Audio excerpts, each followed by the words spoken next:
Hello friends, आज हम इस वीडियो में महेश कुमार बनवाल की एनसीईआरटी पर आधारित सम्मान अध्ययन बुक, जो कि 8वीं सीरीज के नाम से ही है, उस किताब से हम विश्व का भूगोल अध्याय 16 खनिज उद्योग एवं परिवहन से संबंधित महत्वपूर्ण प्रश्नों को डिस्कस करेंगे। इससे पहले ऑलरेडी हमने इतिहास, राज्य व्यवस्था और भारत का भूगोल से संबंधित सभी अध्यायों को कवर कर लिया है। साथ ही साथ विश्व का भूगोल से अध्याय 15 तक भी हमने कवर कर लिया है। इन सभी वीडियो का लिंक डिस्क्रिप्शन में दिया हुआ है या फिर आप प्ले लिस्ट में जाके देख सकते हैं। ठीक, तो चलिए फिर शुरू करते हैं और देखते हैं आज का पहला सवाल।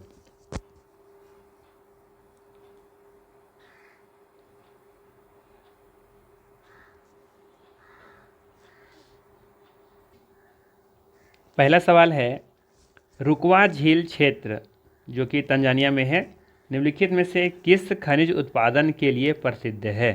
ऑप्शन है अभ्रक, कोयला, लौह अयस्क या फिर सोना। सही आंसर है कोयला। याद रखिएगा, बी ऑप्शन सही है। तंजानिया में स्थित रुकवा झील क्षेत्र ये कोयला उत्पादन के लिए प्रसिद्ध है। ठीक है,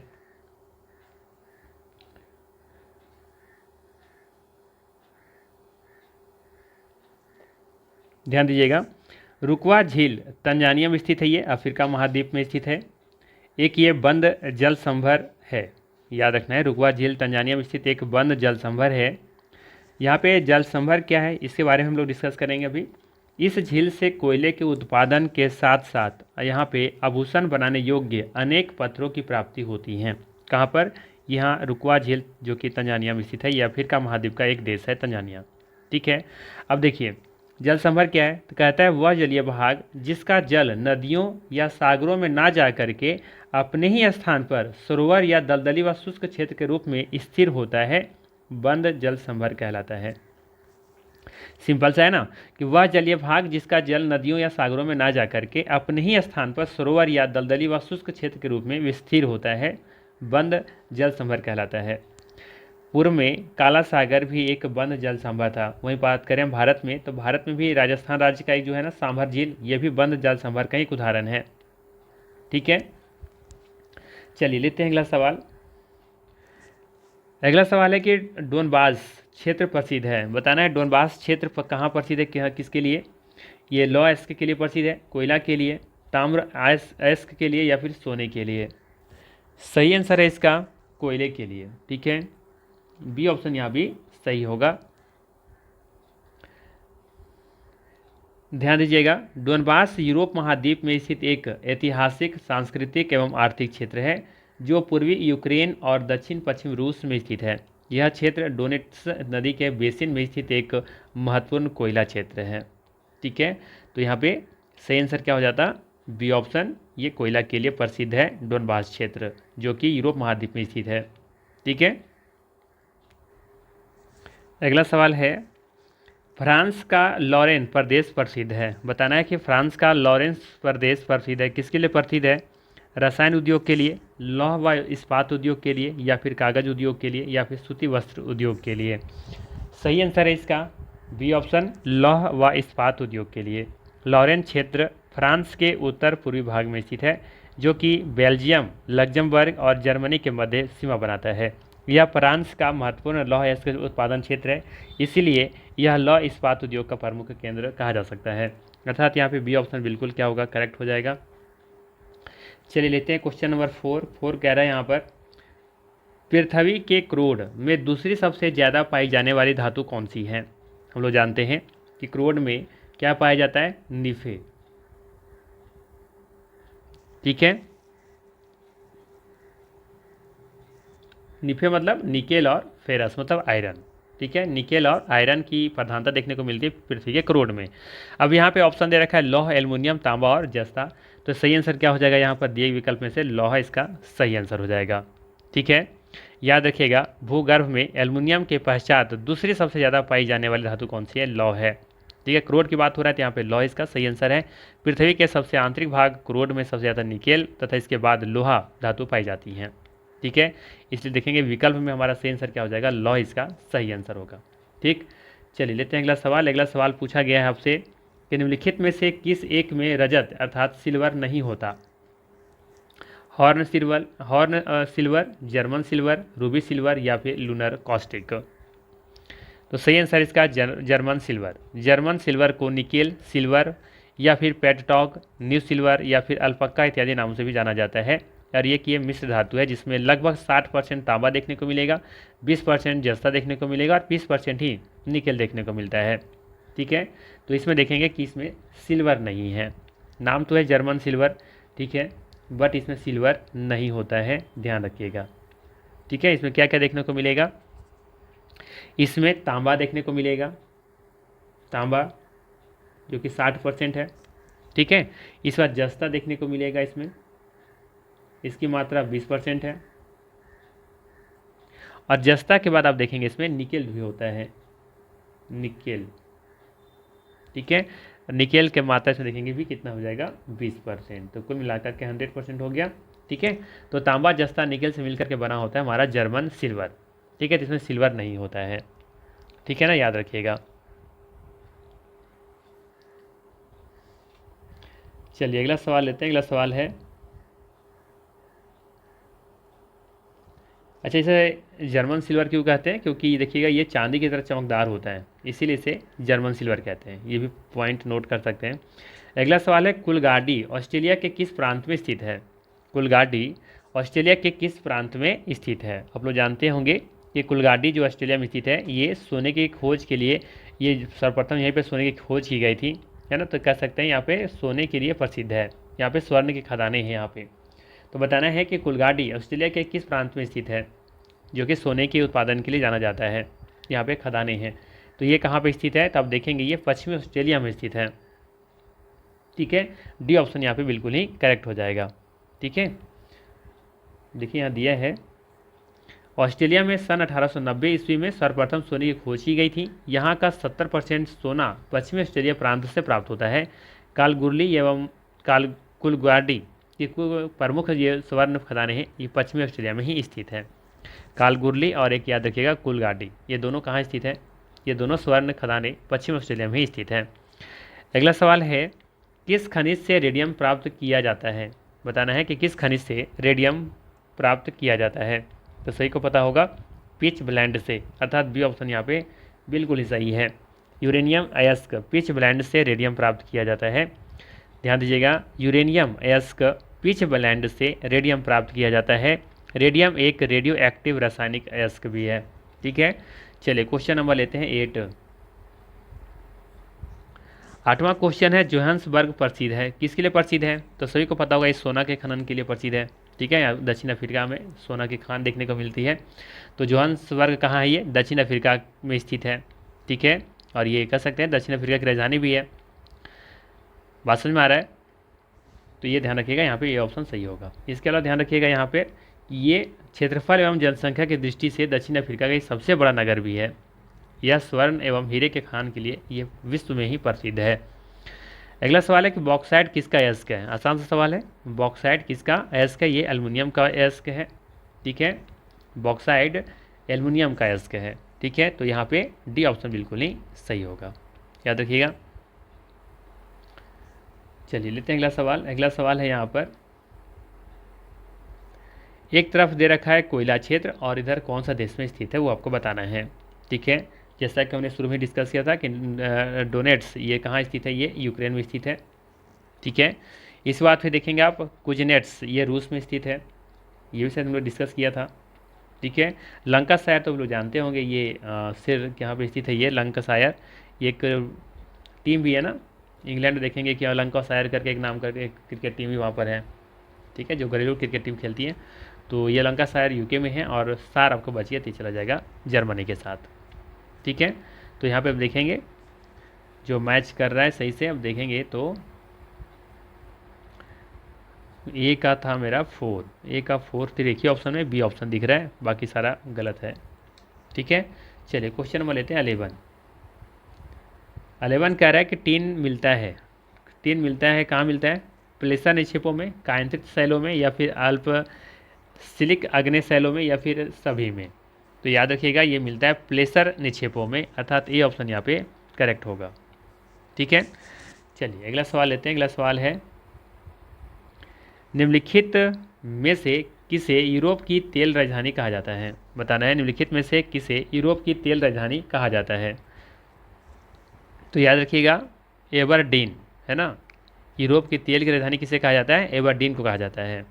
ठीक है, याद रखिएगा एबरडीन स्कॉटलैंड का तीसरा सबसे अधिक आबादी वाला शहर है, जिसे ग्रेनाइट सिटी, ग्रे सिटी एवं silver city with the golden Sands के नाम से भी जाना जाता है। ठीक है, तो यहाँ पे सही आंसर क्या होगा? B option.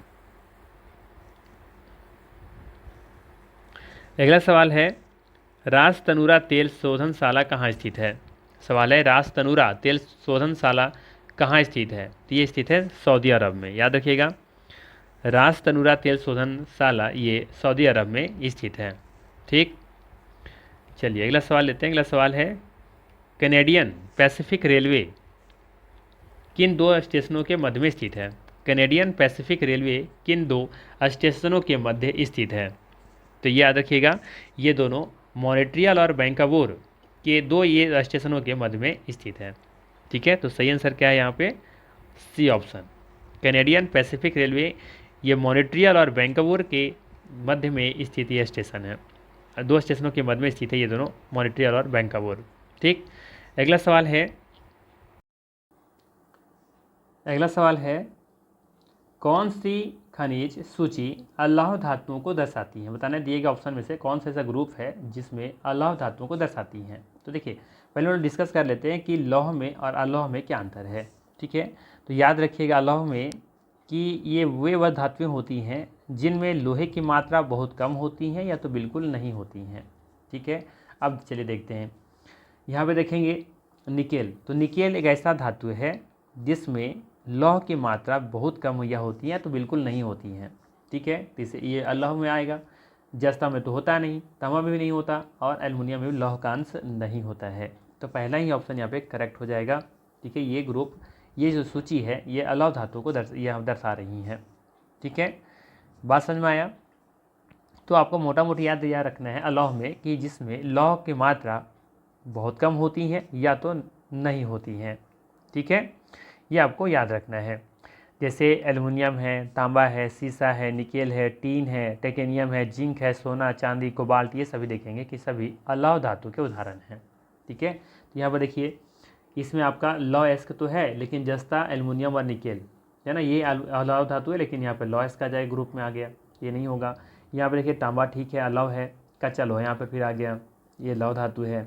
ठीक है, निकेल अलौह है और इस्पात तो खैर इसमें भी लौह का मात्रा ले सकते हैं, है ना, लेकिन हाँ ले सकते हैं कि इसमें मात्रा बहुत ज़्यादा होता है ना इस्पात में, लौह की अंश इसमें ज़्यादा होता है, लगभग 90% प्लस ही होता है, 90% से।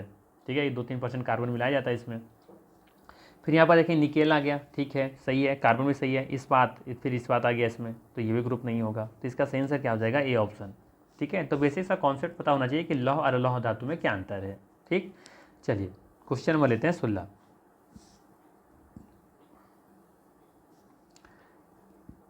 अगला सवाल है निम्नलिखित में से किस देश में बाजार आधारित इस्पात उद्योग स्थापित किया गया है? बताना है निम्नलिखित में से किस देश में बाजार आधारित इस्पात उद्योग स्थापित किया गया है?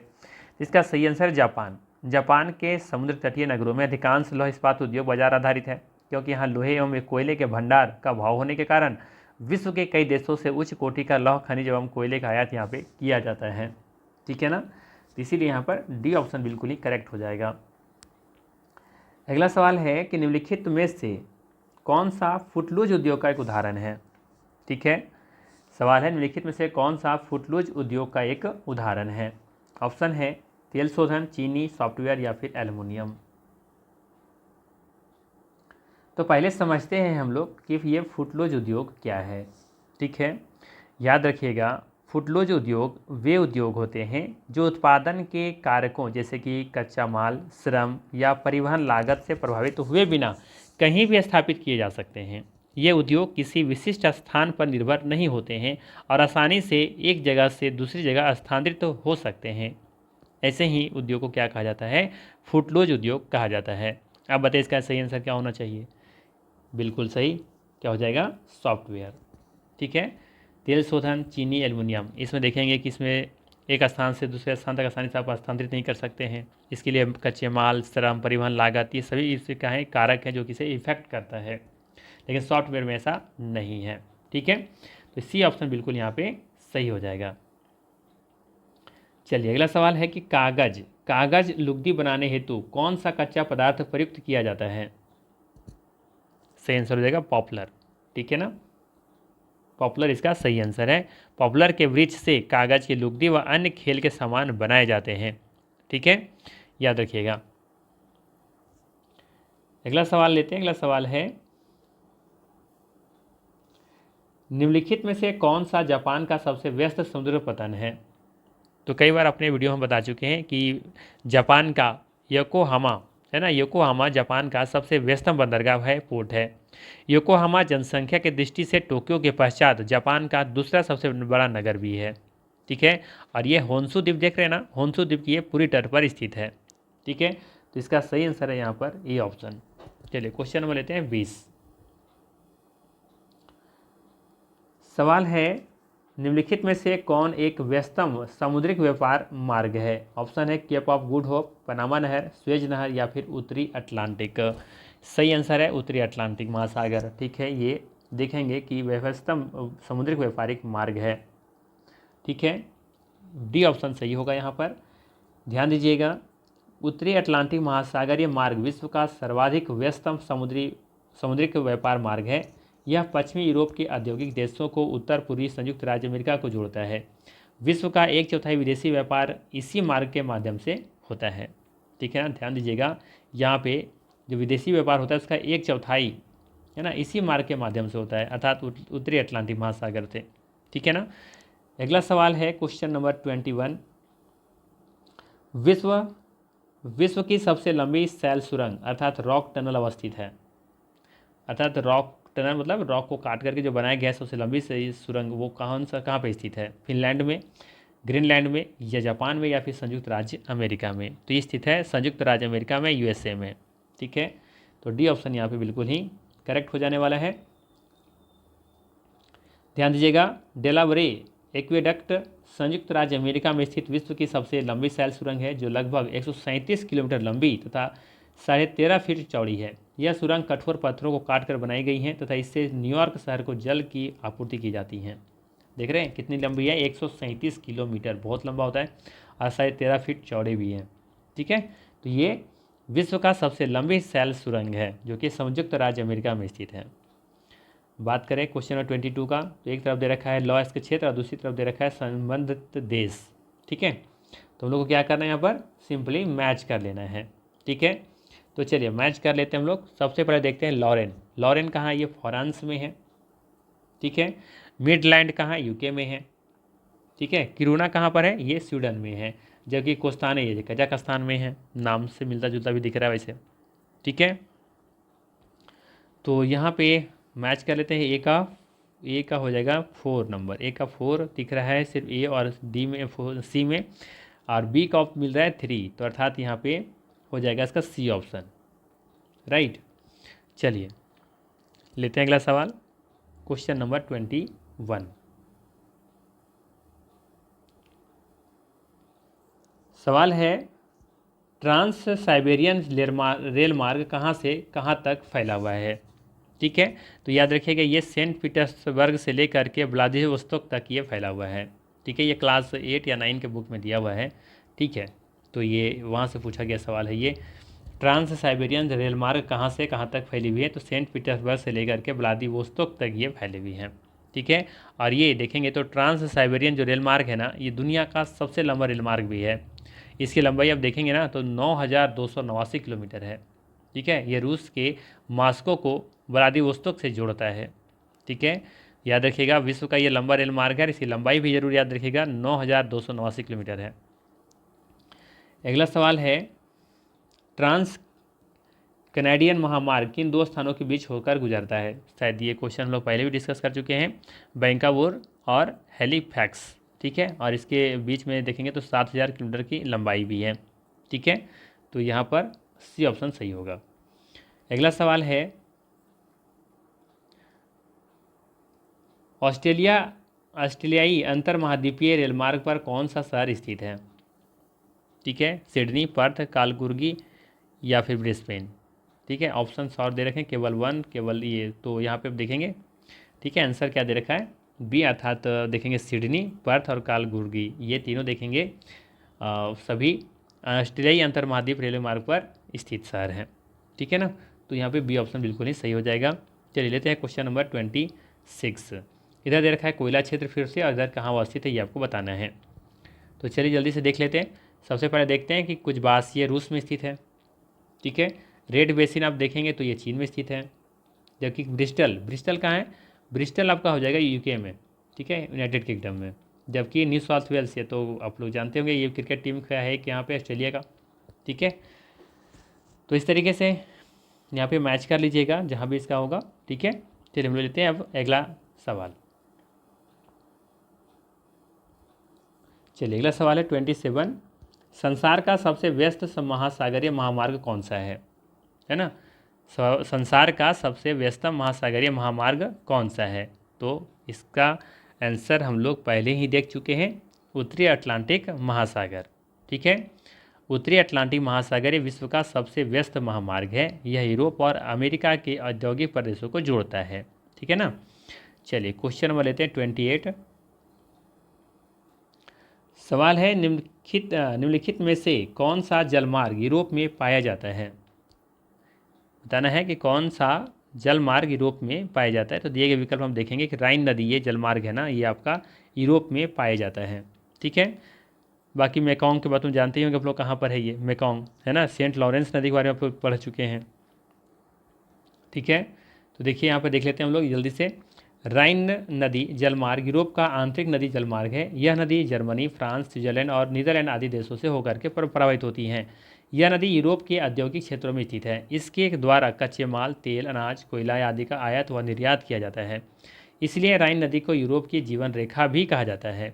बात करें सेंट लॉरेंस के बारे में, तो सेंट लॉरेंस नदी जलमार्ग उत्तरी अमेरिका महाद्वीप में और मेकॉन्ग नदी जलमार्ग ये एशिया महाद्वीप में स्थित है। ठीक है, एशिया में कहाँ स्थित है ये आप लोग कमेंट करके जरूर बताइएगा। ठीक है, तो ये था महत्वपूर्ण 28 प्रश्न। अगर वीडियो अच्छा लगा हो तो लाइक जरूर कीजिएगा, चैनल पर नए हैं तो सब्सक्राइब कीजिएगा। बाकी फिर मिलते हैं हम लोग इसी तरह के नेक्स्ट वीडियो में। Thanks for watching.